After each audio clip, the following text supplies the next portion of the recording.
Hi and welcome to this new video.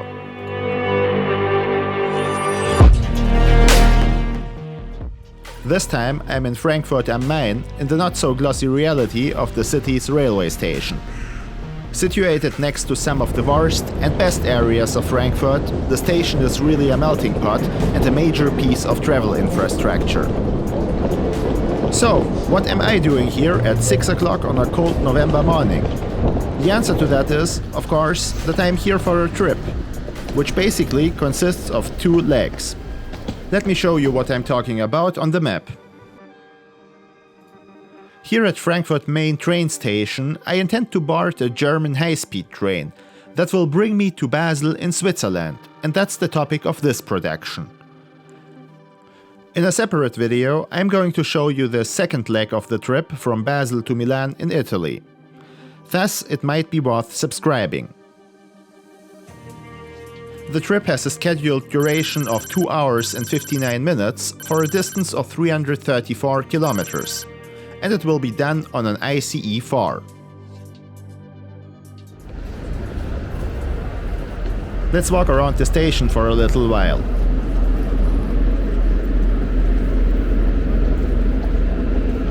Frankfurt Hbf is a terminus and was opened in 1888, at a time when only few people could have envisioned what railway travel would look like 135 years later. But here we are. Today it is Germany's second busiest railway station, handling as many as 493,000 passengers and about 1,200 trains each day. As a major transport hub, it is part of the 21 most important railway stations in the system of the state railway company DB.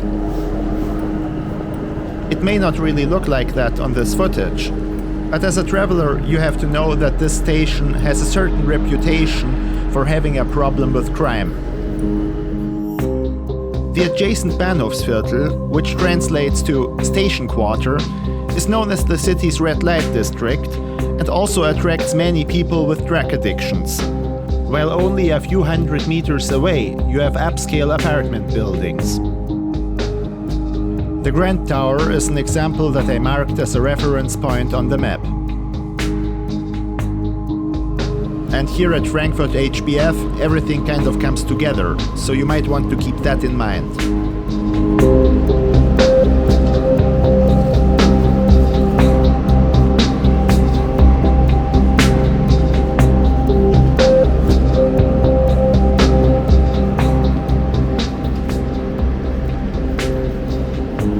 Today I'm traveling with a very special ticket that might be an interesting option for many travelers who want to explore Europe. So I bought myself an Interrail pass in first class. That allows me to use trains in 33 countries on 4 days within 30 days after activating it. I can basically hop on any train of the participating railway organizations and travel pretty much wherever I want, and do so in first class. While that is a great concept, there are a few things that I'd like to point out. Seat reservations cost extra, and on a lot of trains, especially on long-distance trains, they are mandatory.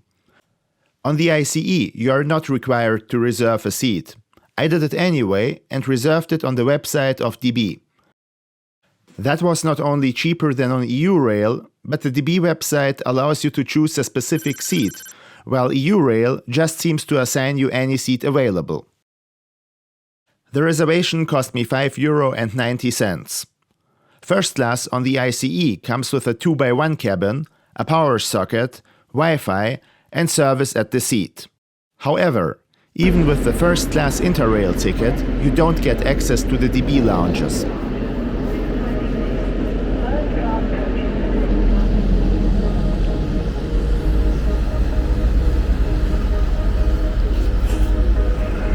Alright, so now we are at track number 9, where my train is already waiting for passengers.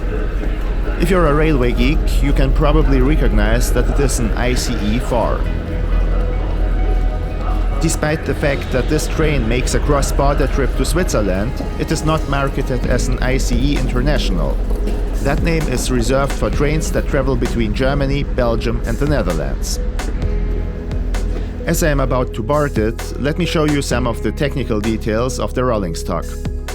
DB introduced the ICE4 in December of 2017. With a top speed of 265 km per hour, it is indeed slower than its predecessors.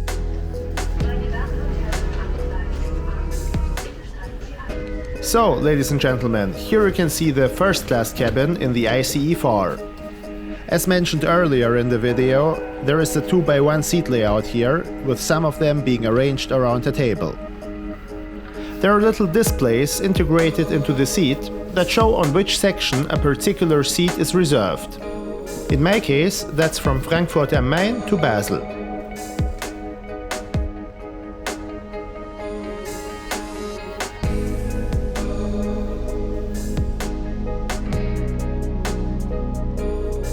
And here's a baggage rack, but you can also store your stuff above the seat.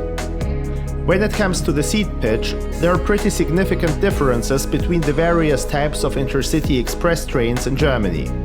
In first class on the ICE4, it is less than an older generation ICE trains in second class.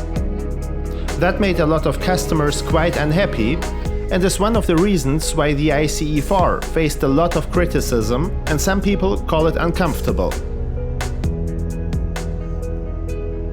We have left the station, and at this point we are crossing the Main River.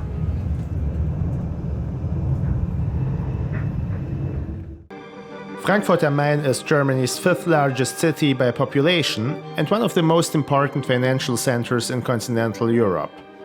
Many banks and other financial institutions are headquartered here. For instance, the European Central Bank has its main office here in Frankfurt. As a traveler, you may also know it for its airport, which is the busiest in Germany and Europe's number 4 as far as passenger numbers are concerned.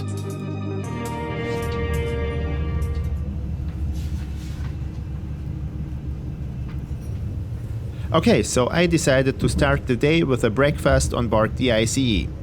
I ordered a cappuccino, along with a plate consisting of cheese, 2 warm bread rolls and 1 croissant. While the presentation, particularly of the cheese, was mediocre, everything was of good quality and it cost me €12.80.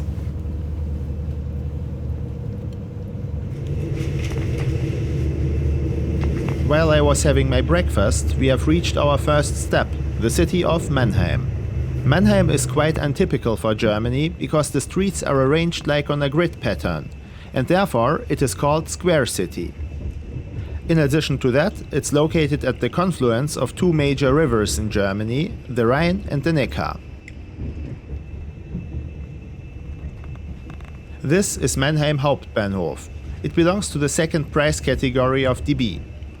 There is a total of 87 stations in that category. They are usually served by long-distance trains and still offer a lot of amenities, such as a ticket hall or service desks. As we are leaving Mannheim, I would like to address a question that sometimes comes to my mind when deciding to travel on a high-speed train. So, what are alternative travel options and how do they compare to the train? If I decided to do this particular trip on foot, well, I would have to walk for 74 hours straight. The car takes 3 hours and 56 minutes if you don't get stuck in a traffic jam. And what about the plane? Well, there are no flights from Frankfurt to Basel unless you own a private jet. So for most people, it's either the car or the train. And the train has a major advantage. You can work while traveling. The onboard Wi-Fi internet connection comes in handy for that, as well as for entertainment purposes. As you have seen, it allows you to play a video on YouTube. However, you sometimes need a little bit of patience, just as with those news websites here, but overall it works well. And while I continue with my breakfast, let's enjoy the view from the window. I'll be back in 73 seconds.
Alright, let's do the lavatory check now.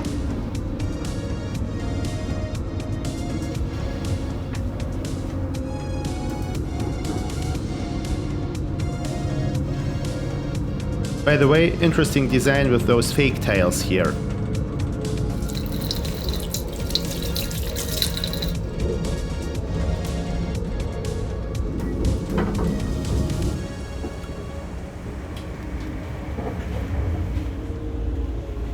And here you can catch a glimpse of the restaurant car on the ICE.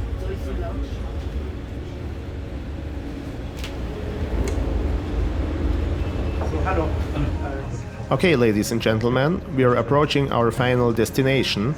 This right here is already Basel Bad railway station, just 2 kilometers south of the border to Germany. But I go all the way to Basel SBB station. So there is a little bit of time left to evaluate this trip. In terms of DB's product, nothing has changed compared to my previous video where I showed the trip from Cologne to Hamburg. It's still okay, I mean the seats and the cabin are not spectacular and there could be more legroom. But the internet connection worked fine and the onboard catering is also quite good. So I give it solid 3 stars again.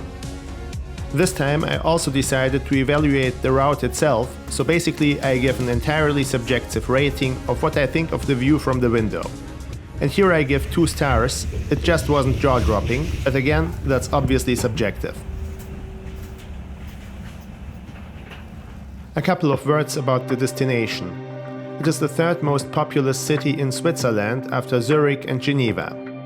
Basel is famous for art museums and events, but it is also known for its chemical and pharmaceutical industry.